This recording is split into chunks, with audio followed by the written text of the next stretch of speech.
All right, let's go to 5.2 checkup and practice some of these. So this is just like we've been doing for the last couple days where it's already ready to solve because it's already got the perfect square equal to a constant. So x minus 3 squared equals 5 is already ready for us to just go ahead and take the square root of both sides. So the square root of anything squared, those negate each other, and it just leaves us with that anything, that x minus 3 is what's left on that side. On this side, the root 5 cannot be simplified, so we just write plus or minus root 5 at this point. And then we're going to add 3 to both sides, and we get an answer of 3 plus or minus root 5. And again, that is 2 answers, 2 roots, 2 solutions. What are my 2 roots? The first root is the 3 plus root 5, and the second one is the 3 minus root 5. What does that mean? If I were to go graph it, I want you to imagine that root 4 is 2, so 3 minus something slightly bigger than 2 is something over 1 maybe. So you've got some number 3 minus root 5 right here on the x-axis, and you've got some number 3 plus root 5 right here on the x-axis, and this is my parabola touching at these 2 places, 3 plus root 5 and 3 minus root 5. And right now, without putting those into a calculator to get a decimal version of that, I don't really know where those are. I can just kind of estimate, but eventually we will learn how to plug those in and get a decimal estimation. Okay, for the next 2, complete the square, but leave your answer in this form, so they don't want us to solve all the way. So x squared minus 6x equals 5. They want us just to take the steps of completing the square. So leave a big open space with the 5 on the right, and here's that missing c value that we're going to try to find. So we have to do our b work. We go off to the side. We're going to be taking half of that middle term, that b. So ax squared plus bx plus c. I'm talking about that middle term, that b. So negative 6 divide by 2, half of negative 6 is negative 3. Negative 3 squared is negative times a negative, or positive 9. I'm going to be adding 9 to both sides so that I balance. Whatever I add to one side of an equation, I have to add to the other. This 9 completes this perfect square. So what is this perfect square that I just created? You could do the x if you're not quite sure yet on this, but it's basically 3 times 3 makes 9. It's negative 3 and negative 3 that add up to negative 6. My perfect square trinomial is the x minus 3 squared.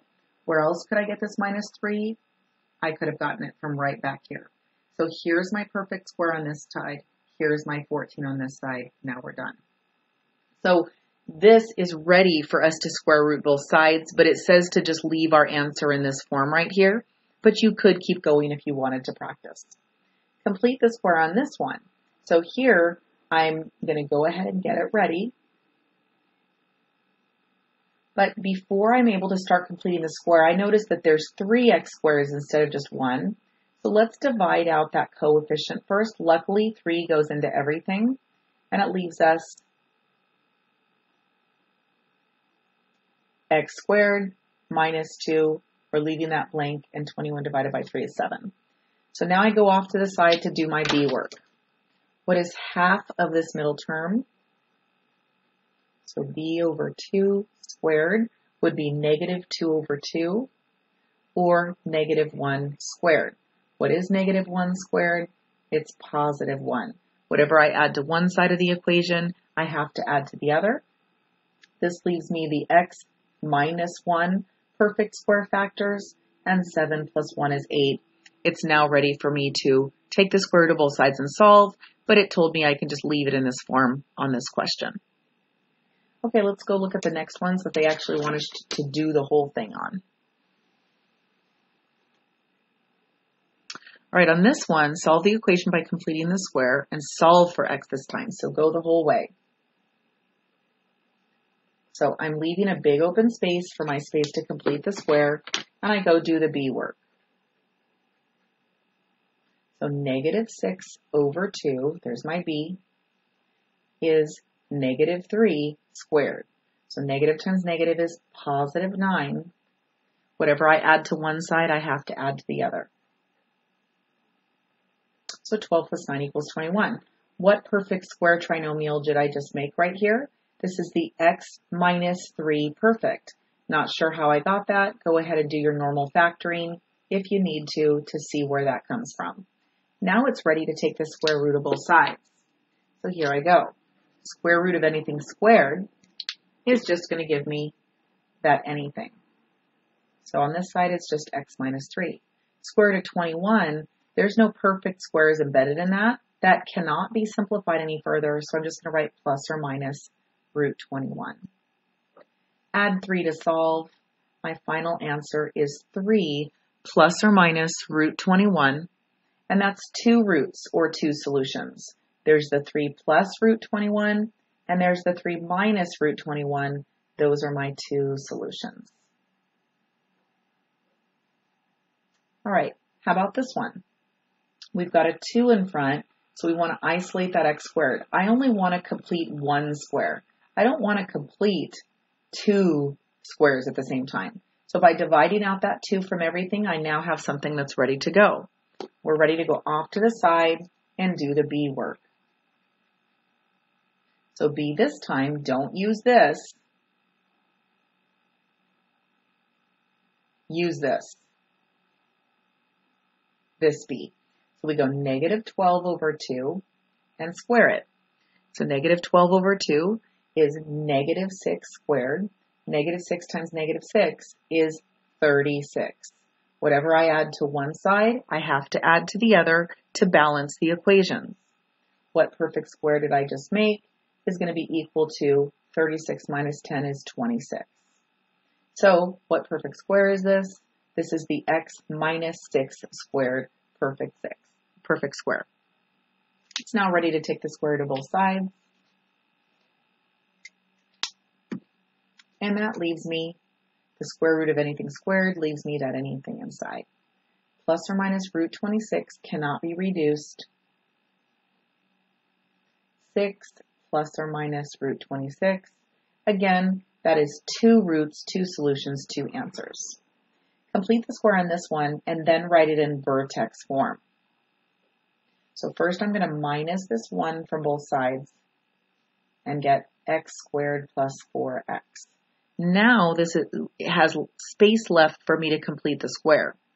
So let's leave an open spot. And let's leave an open spot and let's go do the B work. So B over 2, 4 over 2, which is 2 squared, which is just also 4. So whatever I add to this side, I have to add to the other. Y minus 1 plus 4 is going to be y plus 3, and this made an x plus 2 perfect. Now to put this into vertex form, I want y to be by itself. So last step is to move the negative 3 over, and I get x plus 2 squared minus 3. That negative 3 just goes on to the end. It says to rewrite it in vertex form, and I thought it was going to ask us for the vertex, but it didn't, but let's do it anyways. The vertex comes straight out of this equation. The vertex is this h and this k.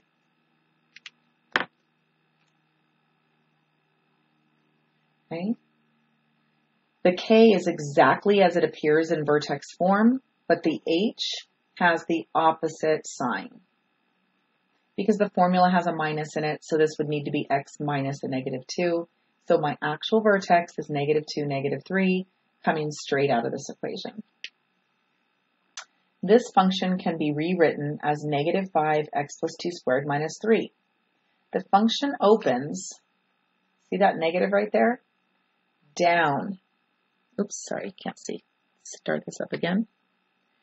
Negative 5x squared minus 20x minus 23 can be rewritten as this vertex form. This negative 5 right here, this is an a value less than 1. So this is a parabola that's going to open downward. And so the function opens down. The vertex is a maximum. At, what is the exact vertex? I look back at this equation. So negative 5x plus 2 squared minus 3. My vertex is going to be -2, -3.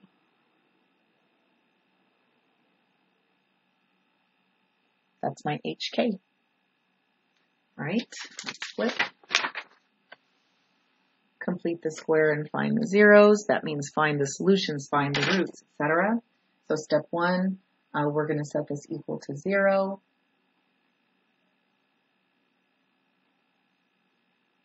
Step 2, we're going to move the 5 to the other side. Now we want to complete the square, so I need to see what I'm going to be adding to both sides. So I go off to the side to do my B work.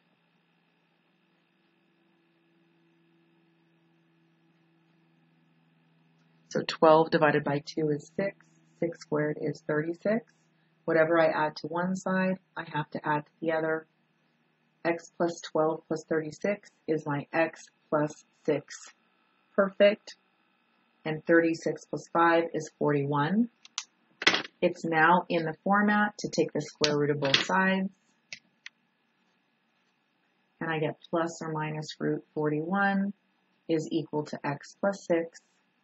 My final step is to subtract 6 from both sides.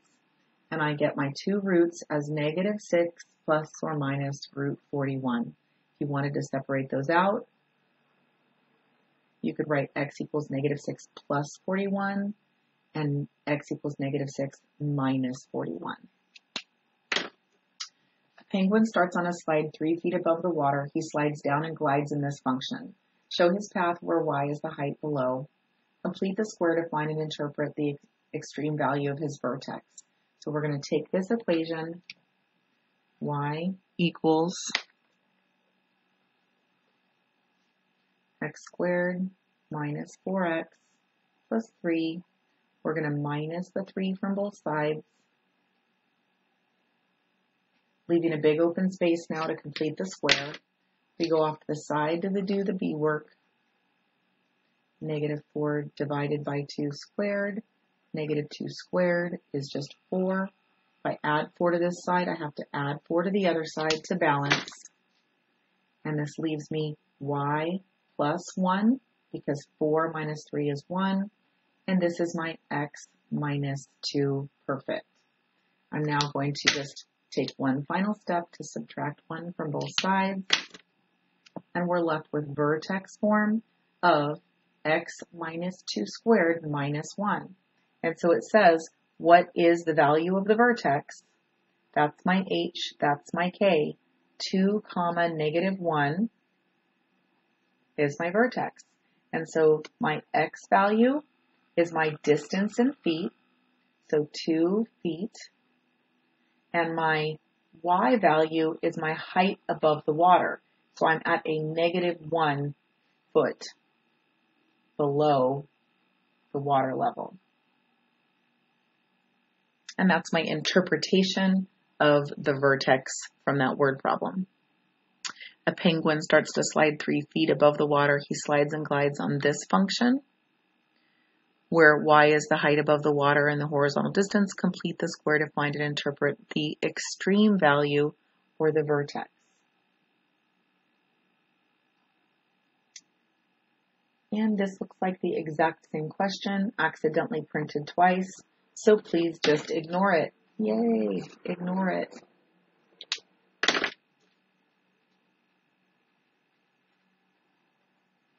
I think they just wanted us to do this work further on. Sorry about that, but that's my number 9 again. Finally, number 10, the profit for a taco truck business follows this function. Find and interpret the zeros of this function. So it's already in vertex form. So to find the zeros, we're going to set it equal to 0. We're going to start by moving the -4 over, minusing 4, I should say. Next to solve, we're going to divide the -2. And now we need to take the square root of both sides. Plus or minus root 2 is equal to x minus 2. Add 2 for our final answer. X is equal to 2 plus or minus root 2. x is equal to 2 plus or minus root 2. So my zeros